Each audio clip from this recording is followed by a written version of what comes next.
परभणी तालुक्यातील माळसोंडा येथे शेतकऱ्याने विष पिऊन आत्महत्या केली। पतीने आयुष्याची अखेर केल्याचं वृत्त समजताच सोमवारी रात्री पत्नीनेही विष प्राशन केलं। या महिलेचा नांदेड येथे उपचारादरम्यान मंगळवारी रात्री 10 वाजण्याच्या सुमारास मृत्यू झाला। पती पाठोपाठ पत्नीनेही आत्महत्या केल्याने जाधव कुटुंबावर दुःखाचा डोंगर कोसळला आहे। ज्योती सचिन जाधव, वय वर्षे 30 असं मयत महिलेचं नाव आहे। धक्कादायक म्हणजे मागील 1.5 महिन्यात झालेली माळसोंडा गावात झालेली ही आत्महत्येची तिसरी घटना आहे। पती पत्नीच्या मृत्यूने जिल्हाभरात हळहळ व्यक्त केली जात आहे। परभणी तालुक्यातील माळसोंडा येथे रविवारी दुपारी 1 वाजण्याच्या सुमारास सचिन बालाजी जाधव, वय वर्षे 34 या तरुणाने आत्महत्या केली।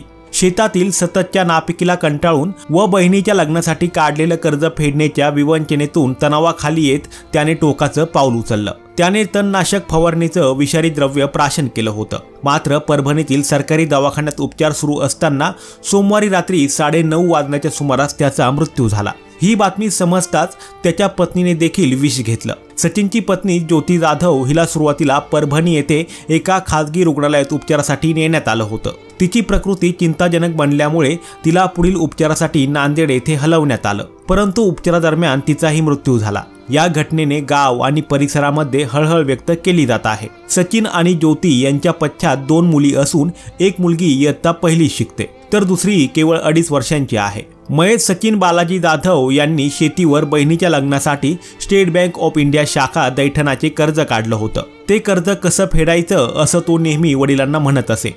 या तणावाखाली येऊन त्याने तणनाशक फवारण्याचं विषारी द्रव्य प्यायलं। याबाबत त्याचा भाऊ भागवत बालाजी जाधव याने दिलेल्या माहितीवरून दैठणा पोलीस ठाण्यात अकस्मात मृत्यूची नोंद करण्यात आली आहे।